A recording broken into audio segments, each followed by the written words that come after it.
up guys, it's Jared the Tech Avenger here. Now this is the most I've actually spent on a case, and even with a battery, that $179 Canadian price tag is ludicrous. At least for me. But you might have different requirements, and not plugging into a wall outlet for an extended period of time might warrant its hefty price tag. Now battery cases are useful because you don't have to have a wire hanging from your device all the time. The problem here is that we are getting gouged by Apple tax. There are some heavy competitors out there on the market that provide battery cases for the iPhone XS for almost half the price. For example, the Runzy battery case on Amazon Canada is about $60 and does pretty much the same function. And it doesn't look too bad either. But you probably want to see what this device has to offer and how it looks and feels. We got you covered. Okay, let's start with what we have inside. We pretty much have the battery pack and a lightning cable, is what I would have told you if they actually had one. But no, just the case. What a ripoff. Now Apple made a case for the XS, the XS Max, and the XR. Looks wise they will be the same, but depending on what model you have, you will probably see varied times in battery life. The aesthetics of the case overall is nothing special. It actually doesn't look that great in my opinion, especially with that unsightly bump. One thing to note, you can use this with last year's iPhone X. You might get a warning dialog, but it can be ignored and still provide charging functionality.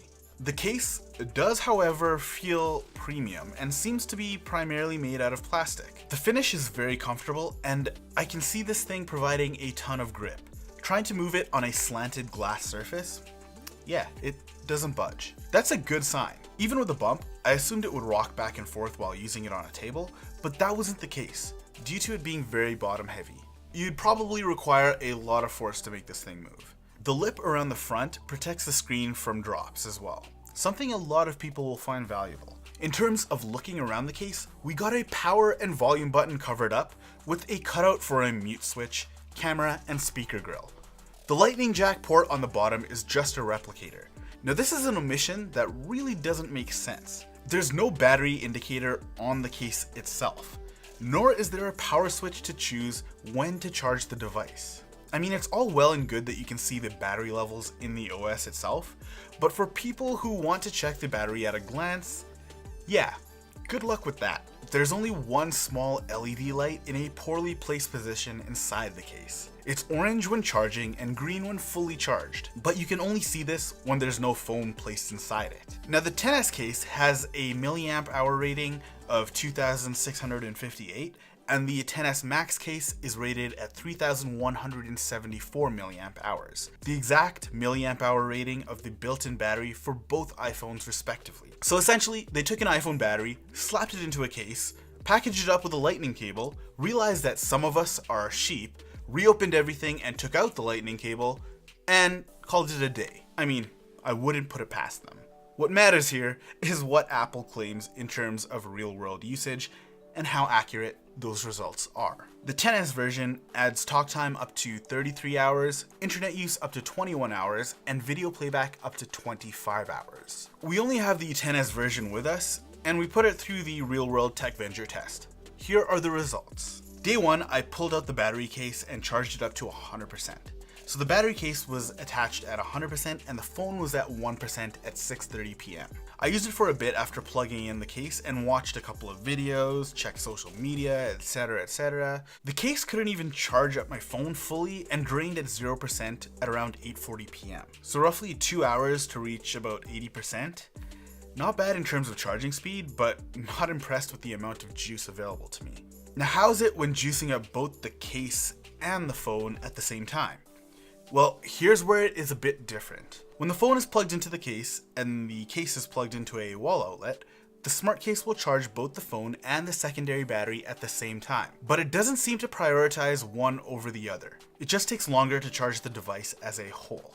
Once one of the devices reach 100%, charging the other is much faster. Now Wednesday evening, I charged up the phone to 100% and the case to 100% and popped the case in at 11:15 p.m. These results were much more impressive, mainly because I'm not charging my phone with the case from nearly empty while using it, making it much more efficient. I was able to get a full day and a half of usage from the case alone. So 11 a.m. the next day, which is Thursday, The case is at 64% and my phone is still at 100%.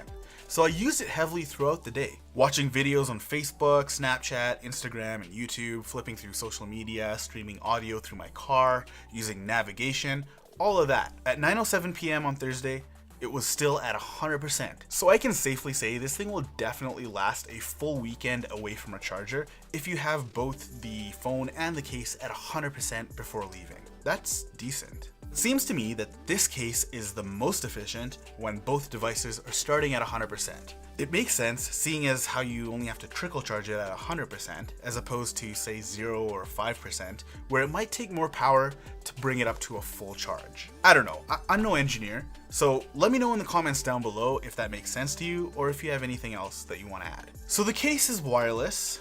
I mean, literally wireless. There's no damn cable in the box. Okay, I'm sorry. I just had to bring that up for the third time, just so you know. Pretty pissed off about that still. The device can charge via a cable, if you have one, but also supports Qi wireless charging. What puzzles me is that the case isn't waterproof or even water resistant, even though the phone is. Doesn't really make sense to me. It's also worth noting that if you use this as a primary case, you might want to keep in mind what you use for accessories. For example, I have a magnetic car holder as well as a DJI Osmo Mobile 2 gimbal, both which will not work when the phone is in the case. A lot of these types of accessories are designed for cases within a certain range of thickness. So how is this case overall? It's heavy duty and well built, perfect for those who will want to stay juiced up for an extended period of time. However, I don't see myself using this as a day-to-day case. It's very bulky and heavy, and though it initially isn't an issue sliding it into your pocket, the weight bears down on you as you go about your day and feels kind of uncomfortable. If you go hiking or you're away from a charger for an extended period of time, I could see this being useful. It doesn't provide much more juice to keep you several days away from a charger, just allows you to use it heavily for a day or so without having to reach for an outlet. The big benefit here though is that it's compact and not in the way, compared to standard power banks, allowing you to use the phone normally without having to hold on to anything extra. It all boils down to the question, can you justify close to $200 Canadian on that? Let us know in the comments down below. We'd love to know if you're planning on getting this or if you want to try out a cheaper alternative. That's it for today, guys. If you like this video, go ahead and give us a thumbs up. And if you never want to miss another video from us again, hit that subscribe button as well as the bell notification. And check us out on Patreon, Twitter, and Instagram in the links down below. It's been a pleasure, guys. I'm Jared the Tech Venger. Don't forget, when it comes to tech, the Tech Vengers are there. We got your back.